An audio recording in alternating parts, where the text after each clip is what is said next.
Assalamualaikum warahmatullahi wabarakatuh. Anak-anak, mari kita melanjutkan pembelajaran kita di dalam pelajaran pendidikan agama Islam. Bab yang ketiga, ayo berperilaku terpuji. Subtema jujur kelas 2. Pada materi bab jujur ini, sebelum kita melanjutkan pembelajaran tentang bab jujur ini, mari kita amati terlebih dahulu gambar-gambar ini. Ahmad menemukan dompet di jalan. Apa yang dilakukan Ahmad? Mengambil dan mengembalikan kepada orang yang berhak, atau mengambil dan membawanya sendiri, dipakai sendiri untuk keperluannya sendiri. Gambar yang kedua, Adi dan Edo ketika ujian mereka saling mencontek. Kemudian selang beberapa waktu, Adi dan Edo ketahuan oleh Ahmad. Apakah perilaku yang dilakukan Adi dan Edo itu baik? Setelah kita mengamati gambar-gambar tersebut, maka kita akan mengetahui apa makna dan arti daripada jujur. Jujur adalah lurus hati, tidak curang, dan tidak berbohong.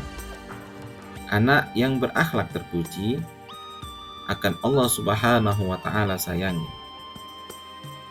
Anak yang Allah sayangin maka akan masuk ke dalam surganya Allah Subhanahu wa Ta'ala. Oleh sebab itu, selalulah berbuat jujur dalam segala hal, atau dalam situasi apapun, dalam keadaan apapun. Jangan pernah berbohong, karena berbohong itu adalah perilaku yang sangat tercela sekali.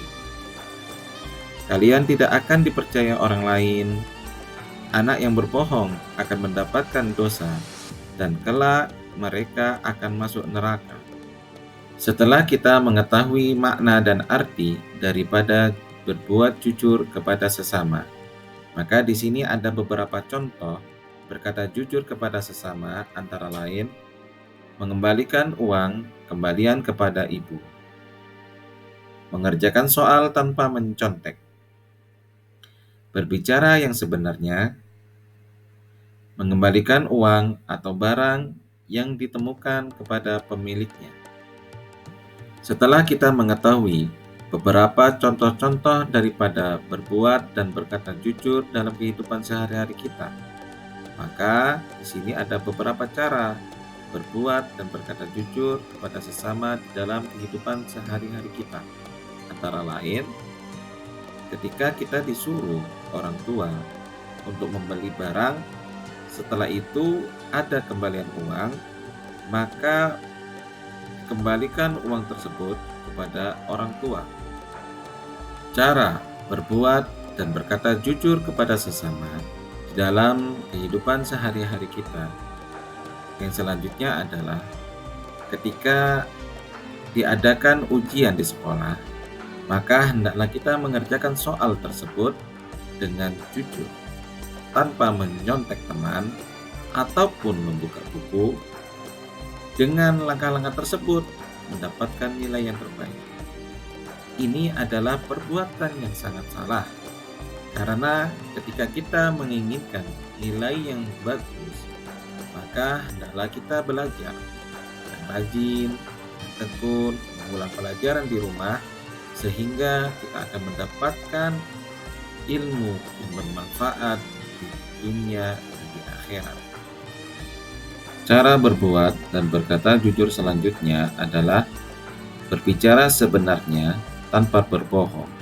Dengan hal itu, maka akan disayangin teman.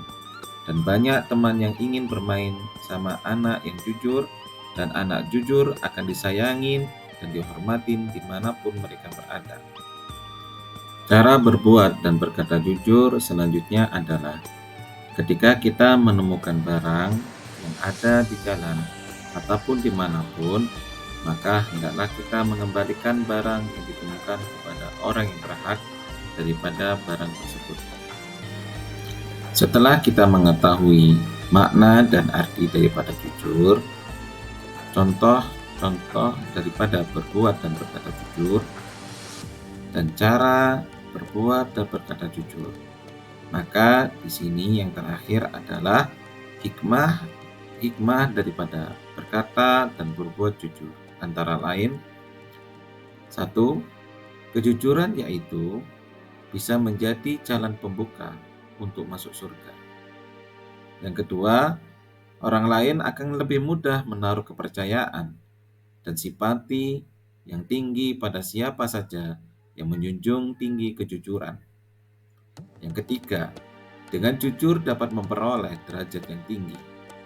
Yang keempat, perilaku jujur bisa mendatangkan hikmah berupa disenangi orang lain.